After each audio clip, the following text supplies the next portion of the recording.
Hi friends, I am Yash from Business Guru. We help entrepreneurs all over India in setting up their business and managing their compliance. Welcome to the third episode of Smart Business Moves. In today's episode, I will tell you how Bata entered and captured the African market. So guys, as always, let's get started. So I'm sure that a lot of you all know about Bata. A lot of people think it's an Indian company, but it's not. It was started in 1894 in the Czech Republic. For those of you all who don't know, Bata is a company dealing into footwear. Today it is present in around 70 countries and spread across 5 continents. The year is somewhere in 1930s. Two salesmen, one from a rival footwear brand and one from Bata, are sent to Africa to assess the market over there.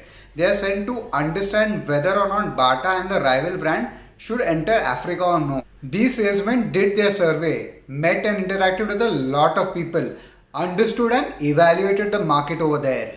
So after this survey, one salesman sent a message saying that nobody wears shoes in Africa. There are no market possibilities, no opportunities.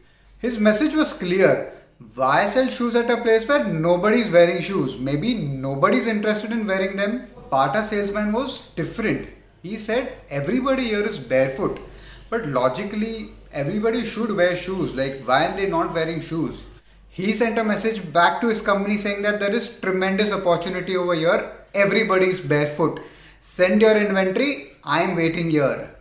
Viewers, understand this. Same place, same story, but two completely different and distinct perspectives. This is a short story, but the lesson to learn here is very valuable. You can create a big or a huge business by organizing unorganized markets, or you can earn a lot of money by entering untapped sectors. So when the salesman went to Africa, he saw that although a lot of people are living over here, majority of them are barefoot. Obviously a market existed, as eventually people will have to wear shoes. It's a necessity.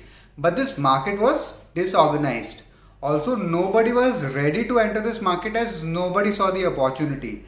But Bata saw an opportunity in this, entered the market and captured it. Let me repeat the business lesson for you in this. You can create a big business by organizing unorganized markets or by entering into untapped sectors. And let me tell you, this is not our opinion.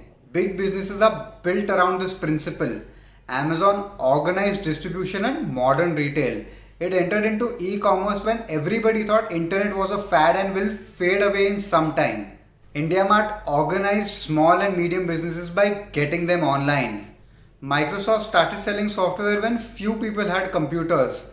Reliance Jio wants to get the balance 44 crore Indians onto 4G. Paytm organized the payment sector by teaching Indians how to pay digitally. How do we generalize this? Like, what business lesson can you learn and apply it into your business?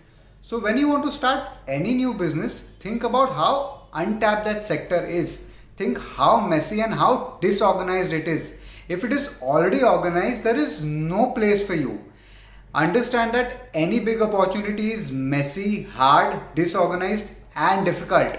But if you crack this problem, there is huge money or huge business in this. Let me give you some practical examples of what I'm trying to tell you so that you can learn even better. See, now it's logical and necessary to make a will. If you do not make a will, it leads to a lot of disputes and nobody really enjoys your property. But did you know that hardly Indians ever make a will? Like, I think only 1% of the adult Indians make a will. So now if you're a lawyer and you're helping people making their wills, there is a tremendous opportunity over there. Same goes for insurance. You need to take health insurance. Everybody knows that it is necessary to take health insurance. Hospital bills will kill you one day if you do not have insurance. But you know, hardly Indians take insurance. Like, only 44% of the Indians have medical insurance. If you're in the insurance sector, there is a tremendous opportunity for growth over here. So to generalize again for you, if you're selling something which is logical and necessary for people and majority of the people are not consuming or buying it, you are in the right sector. You will see a lot of growth in these sectors in the future. Friends, this brings us to the end of the third episode of Smart Business Moves. I hope you've learned something new today and I hope you know how to evaluate a sector when you want to start a new business. If you like this video, please share this with your friends so that even they can learn something new today. See you next Wednesday for the 4th episode of Smart Business Moves at 7 p.m. Until next time guys, cheers.